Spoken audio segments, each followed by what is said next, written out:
Hi there, I am Erica, half of Feel Your Core. Thank you so much for joining us today. We're starting today's workout with some mindful breathing. This is just a moment to really center yourself in your breath, trying to take that breath in from the bottom all the way around the torso and the back, letting it flow through the lower abdominals and back, through the ribs and the chest. Next, I'm placing my hands on my hip bones for my TVA isolation, so transverse abdominis. And what I'm thinking about here is drawing my hip bones towards the center of my belly button as I exhale. Next, I am choosing to reach my arms down by my side, palms up, since I just finished a day sitting at a desk for most of the day. My shoulders kind of roll forward, so I like to flip those palms open to be a little bit more open through the chest as I start my pelvic rocks. So it's an exhalation to feel the pelvis rock underneath me, and it's an inhalation to feel myself going back into neutral pelvis. I love starting with these pelvic rocks because they're the perfect transition into articulating hip bridges.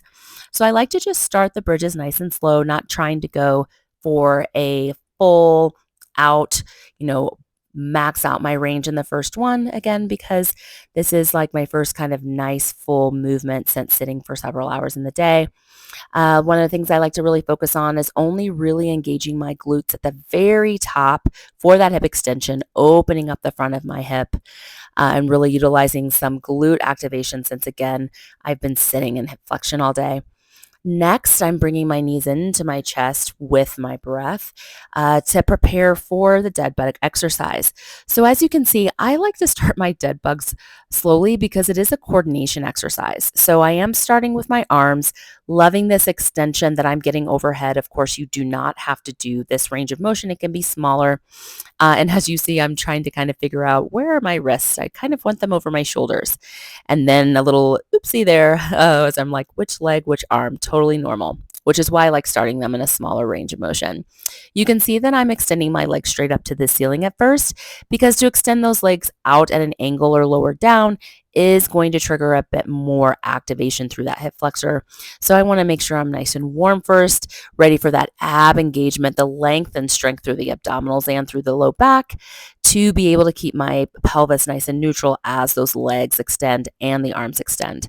So those last couple reps you're seeing here are the full range of motion, which of course you do not have to do if you're not able to keep a nice long back and a long stable pelvis. So bringing my legs down here, bringing my arms down, I'm going to go ahead and roll over onto my belly in a prone position for a little bit of extension through the back and through the hip here. So just starting with a couple of breaths, mindful breaths always, so that I can move and flow with my breath naturally. So you can see I'm starting here with a smaller range of motion, always do your own range, and then building with my breath into bigger range of motion. So this inhale, if you're thinking about it, your chest naturally kind of rises when you're on your back in an inhale. So it really does the same thing when you're on the belly. And so I'm just using my breath to help me to inhale and extend and lower down. So this next move, I like to call it a rocking extension. Again, this is a more advanced move, so you don't have to do it. I do it because it feels really good on my body. So the first things I'm doing here is just taking that upper body extension into a little bit more openness by grabbing onto my ankles. At this point, not doing anything with the legs. So right there is when I start to push my heels up towards the ceiling. I'm actively going into hip extension by activating glutes, reaching those heels to the ceiling. And then as I reach my heels to the ceiling and kind of pull my ankles away from me, it helps a little bit more openness through the chest. So that is the last kind of active exercise I'm doing. I'm choosing here to go into a counter stretch of the child's pose so that I can just now get a little counter stretch of flexion after all that extension. Hopefully this feels good for you. We'll see you next time.